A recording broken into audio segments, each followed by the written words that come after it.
अस्सलामुअलैकुम वरहमतुल्लाहि ताला वबरकातुहू। अज़ीज़ान गिरामी, आज हमारा बयान इस बात पर होगा कि जो सलाम पढ़ते हैं खड़े होकर, जैसा कि काफ़ी मस्जिदों में फ़जर की नमाज के बाद दुरूद सलाम पढ़ा जाता है खड़े होकर, या महफ़िल मीलाद जब मुनक़्क़िद होती है और इसके इख्तिताम पर दुरूद सलाम पढ़ा जाता है खड़े होकर, या जुमा की नमाज के बाद भी सलाम पढ़ा जाता है। तो क्या इस दुरूद सलाम का पढ़ना कुरान और हदीस से साबित है या नहीं? क्योंकि कुछ लोग इस पर अमल नहीं करते हैं और कुछ लोग इस पर अमल करते हैं। हकीकत क्या है, सही क्या है, वो आज इंशाअल्लाह हम आपके सामने बयान करेंगे। ज़रूरत इस बात की है आप पूरी वीडियो को बड़े गौर व फिक्र से सुने और उसे देखें और उस पर अमल करने की कोशिश करें। देखिए, सलात व सलाम खड़े होकर पढ़ना, मीलाद शरीफ के ख़ातिमा पर पढ़ना और नमाज के बाद पढ़ना, ये सब जायज़ है। खुदाए ताला कुरान मुक़द्दस पारा 22 रुकू 4 के अंदर फरमाता है, या अय्युहल्लज़ीना आमनू सल्लु अलैहि वसल्लिमू तस्लीमा, यानी ऐ ईमान वालो उन पर दुरूद सलाम पढ़ो जैसा कि सलाम पढ़ने का हक है। जैसा कि इससे पहली वाली जो लाइन है, इन्नल्लाह व मलाइकतहु युसल्लूना अलन नबी, इन्नल्लाह व मलाइकतहु, कि बेशक अल्लाह और उसके फ़रिश्ते युसल्लूना अलन नबी, कि नबी करीम सल्लल्लाहु अलैहि वसल्लम पर दुरूद सलाम भेजते हैं। यानी आकाए करीम सल्लल्लाहु अलैहि वसल्लम पर अल्लाह रब्बुल आलमीन भी दुरूद सलाम भेजता है और उसके अल्लाह के फ़रिश्ते भी नबी करीम सल्लल्लाहु अलैहि वसल्लम पर दुरूद सलाम पेश करते हैं। या अय्युहल्लज़ीना आमनू सल्लु अलैहि वसल्लिमू तस्लीमा, ऐ ईमान वालो तुम भी खूब खूब खूब खूब दुरूद सलाम मुस्तफ़ा जान रहमत सल्लल्लाहु अलैहि वसल्लम की बारगाह में पेश करो जैसा कि दुरूद सलाम पढ़ने का हक है। ये कुरान मुक़द्दस 22 पारा है। कुरान की इबारत से, कुरानी सतर से ये साफ तौर पर साबित हो जाता है कि दुरूद सलाम सिर्फ जायज़ ही नहीं बल्कि अल्लाह और उसके फ़रिश्ते नबी करीम सल्लल्लाहु अलैहि वसल्लम पर दुरूद सलाम भेजते हैं। तो ऐ मोमिनो, ऐ मुसलमानों, तुम भी खूब खूब दुरूद सलाम मुस्तफ़ा जान रहमत की बारगाह में पेश करो। तो कुरान मुक़द्दस की आयत करीमा से साबित हो गया कि दुरूद सलाम पढ़ना ये वाजिब है, जायज़ ही नहीं बल्कि वाजिब है। अतहियात के अंदर आता है, अस्सलामु अलैका अय्युहन नबी व रहमतुल्लाहि व बरकातुहू, ऐ नबी आप पर सलाम हो, अल्लाह की रहमत हो, उसकी बरकतें हों। तब नबी करीम सल्लल्लाहु अलैहि वसल्लम ने भी कहा था, अस्सलामु अलैना व अला इबादिल्लाहिस सालिहीन, यानी हम पर सलाम हो और अल्लाह के नेक बंदों पर सलाम हो। ये उस समय की बात है जबकि मुस्तफ़ा करीम सल्लल्लाहु अलैहि वसल्लम मेराज की रात अल्लाह रब्बुल आलमीन का दीदार करने के लिए गए थे। जब अल्लाह रब्बुल आलमीन ने हज़रत जिब्रील अमीन के जरिए और 70,000 फरिश्तों को मुस्तफ़ा जान रहमत के पास भेजा था, और हज़रत जिब्रील आए और जिब्रील के साथ मुस्तफ़ा करीम सल्लल्लाहु अलैहि वसल्लम अल्लाह की बारगाह में गए। जिब्रील से दरा पर ठहर गए, मुस्तफ़ा गुजर गए, और जब अल्लाह रब्बुल आलमीन को मुस्तफ़ा करीम सल्लल्लाहु अलैहि वसल्लम ने अपने माथे की आंखों से देखा तो आकाए करीम सल्लल्लाहु अलैहि वसल्लम ने फरमाया, अत्तहियातु लिल्लाहि वस्सलावातु वत्तय्यिबात, यानी सारी बदनी ज़बानी माली इबादतें अल्लाह तेरे ही लिए हैं।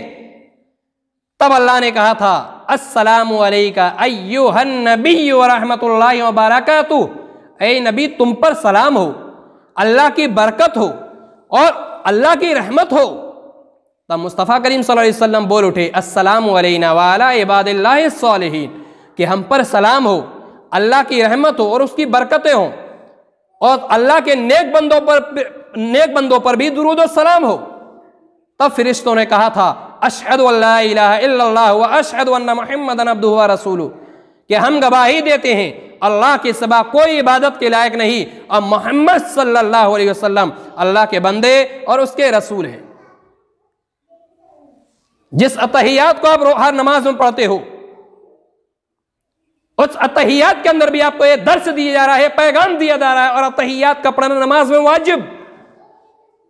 आप चाह कर भी आप ये चाहें कि नबी की बारगाह हम दुरूद और सलाम नहीं भेजेंगे, उसके बावजूद भी आपको दुरूद और सलाम भेजना होगा, क्योंकि अगर अतहियात छोड़ते हैं तो आप वाजिब छूटेगा, और जिससे वाजिब छूटा उसको नमाज दोहराना पड़ेगा। जानबूझ के अगर छोड़ दिया तो नमाज ही नहीं होगी, और भूले से छोड़ दिया तो वाजिबुल आदा उसी नमाज का दोबारा पढ़ना फिर से वाजिब होगा। आपको दुरूद और सलाम पढ़ना होगा, ये वाजिब है। यहीं तक महदूद नहीं है, बल्कि आपको और भी कई चीजें मैं आपको बताता हूं दुरूद और सलाम के ताल्लुक से। हजरत अबू हुरैरा रदियल्लाहु अन्हु से रिवायत है कि सरकार अक़दस सल्लल्लाहु अलैहि वसल्लम ने इरशाद फरमाया, रग़िम अनफु रजुलिन ज़ुकिरतु इंदहु फलम युसल्ली अला रवाहु तिरमिज़ी, यानी उस शख्स की नाक खाक आलूद हो कि जिसके सामने मेरा जिक्र किया जाए और वो मुझ पर दुरूद ना पढ़े। तिरमिज़ी शरीफ सफ़ा नंबर 86 के अंदर ये रिवायत मौजूद है। आका करीम सल्लल्लाहु अलैहि वसल्लम का फरमान कि उस शख्स की नाक खाक आलूद हो, उस शख्स पर लानत हो कि जिस शख्स के सामने मेरा जिक्र हो और वो मुझ पर दुरूद ना पढ़े। मुस्तफ़ा करीम सल्लल्लाहु अलैहि वसल्लम का ये फरमान। यानी इस रिवायत से ये भी साबित हुआ कि आका करीम सल्लल्लाहु अलैहि वसल्लम का जब जिक्र सुने नाम, तो आका करीम सल्लल्लाहु अलैहि वसल्लम का नाम सुनकर ही उन पर दुरूद और सलाम भेजे। और हजरत अली रज़ियल्लाहु अन्हु से रिवायत है कि रसूल करीम सल्लल्लाहु अलैहि वसल्लम ने इरशाद फरमाया, अल बखीलुल लज़ी मन ज़ुकिरतु इंदहु फलम युसल्ली अलैया, रवाहु तिरमिज़ी। यानी असल में बखील वो शख्स है, कंजूस वो शख्स है कि जिसके सामने मेरा जिक्र हो और वो मुझ पर दुरूद ना पढ़े। अल्लाहु अकबर कबीरा। तिरमिज़ी शरीफ सफ़ा नंबर 87 के अंदर ये रिवायत मौजूद है। मुस्तफ़ा करीम सल्लल्लाहु अलैहि वसल्लम फरमाते हैं कि सबसे बड़ा बखील, सबसे बड़ा कंजूस वो है कि जिसके सामने मेरा जिक्र हो और वो मुझ पर दुरूद ना पढ़े। सबसे बड़ा बखील वो है। और हजरत अली रज़ियल्लाहु अन्हु से ये रिवायत है। यानी इस रिवायत से भी ये साबित हुआ आका करीम सल्लल्लाहु अलैहि वसल्लम पर दुरूद और सलाम पढ़ो, और खूब खूब पढ़ो, और अदब और एहतराम से, पूरी ताज़ीम से। मुस्तफ़ा की बारगाह में जब खड़े हो तो पूरे अदब और एहतराम से। ये रिवायतें हैं।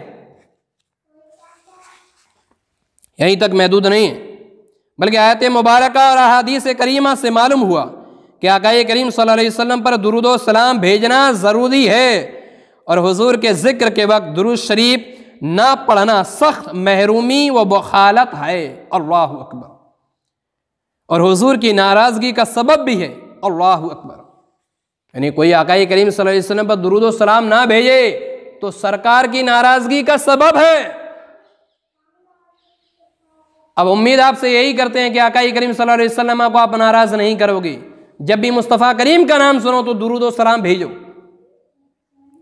इसीलिए मुहद्दिसीन किराम और फ़ुक़हाए इज़ाम ने फरमाया कि उम्र में एक बार दुरूद शरीफ पढ़ना फ़र्ज़ है, और हर जलसा ज़िक्र में दुरूद शरीफ पढ़ना वाजिब है, का खुद नाम अक़दस ले या दूसरे से सुने। अल्लाहु अकबर। हज़रत शेख अब्दुल हक मुहद्दिस देहलवी रहमतुल्लाहि ताला अलैह तहरीर फरमाते हैं, अशअतुल अम्मात जिल्द अव्वल सफ़ा नंबर 404 की रिवायत मौजूद है कि खुदाए ताला ने मुसलमानों को आकाए करीम सल्लल्लाहु अलैहि वसल्लम पर दुरूद व सलाम पढ़ने का हुक्म फरमाया। खुद अल्लाह ने मुसलमानों को दुरूद व सलाम मुस्तफ़ा करीम पर पढ़ने का हुक्म फरमाया। कौन फरमा रहा है? रब्बुल आलमीन। और इस बात पर इजमा है कि यह हुक्म वजूब के लिए है, वजूब के लिए यानी वाजिब। तो बाद लोगों ने कहा कि जब भी हुजूर का जिक्र शरीफ हो सलात व सलाम वाजिब है। बाद लोग कहते हैं कि उम्र में एक बार फ़र्ज है, जैसा कि हुजूर अलैहिस्सलातु वस्सलाम की नबूवत की गवाही देना, और इससे ज़्यादा मुस्तहब व मसनून है। और इस्लाम और शआर इस्लाम के सुनन में सबसे ज़्यादा मुअक्कद है। काजी अबू बकर अलैहिर्रहमान ने फरमाया कि खुदाए ताला ने आकाई करीम सल्लल्लाहु अलैहि वसल्लम की बारगाह में सलात व सलाम पढ़ने को मुसलमानों पर फ़र्ज किया और उसके लिए कोई वक्त मुकर्रर नहीं फरमाया। लिहाजा वाजिब है कि सलात व सलाम बहुत पढ़ा जाए और उससे गफलत ना बरती जाए। अल्लाहु अकबर कबीरा। जैसा कि दुर्रे मुख्तार के एक रिवायत मैं आपके सामने पेश करता हूं, जिससे और वाज़ेह तौर पर साबित हो जाएगा कि दुरूद व सलाम पढ़ना है हर हाल में। हिया फर्ज़ुन मर्रतन वाहिदतन इत्तिफाकन फिल उम्री वख्तुलिफ़ फी वुजूबिहा कुल्लमा ज़ुकिरा सल्लल्लाहु अलैहि वसल्लम वल मुख्तार तकरारु ला तुकल्लिमा ज़ुकिरा। अल्लाहु अकबर। यानी इस बात पर इत्तेफाक है कि उम्र में एक मरतबा दुरूद व सलाम पढ़ना ये फ़र्ज है, और हर बार ज़िक्र रसूल के वक्त दुरूद शरीफ वाजिब होने में इख्तिलाफ है। और दुर्रे मुख्तार ये है, और मुख्तार ये है कि हर बार ज़िक्र रसूल के वक्त दुरूद व सलाम पढ़ना ये वाजिब है। इन इबारतों से अच्छी तरह वाज़ेह हो गया कि जब भी आकाए करीम सल्लल्लाहु अलैहि वसल्लम का जिक्र हो सलात व सलाम पढ़ना वाजिब है, यानी ना पढ़ना गुनाह है। अल्लाहु अकबर कबीरा। इंशाअल्लाह फिर अगले बयान में भी इसी दुरूद व सलाम के ताल्लुक से और भी कई दलीलें आपके सामने इंशाअल्लाह आएंगी और मैं बयान करूँगा। बस ज़रूरत इस बात की है कि आप लोग पूरी तवज्जो से सुने और इसको शेयर भी करें, ताकि दीन मतीन की बातें ज़्यादा लोगों तक पहुँचें और वो अपने ईमान को सही कर सकें। अल्लाह की बारगाह में दुआ है कि इन बातों पर हमें अमल करने की तौफीक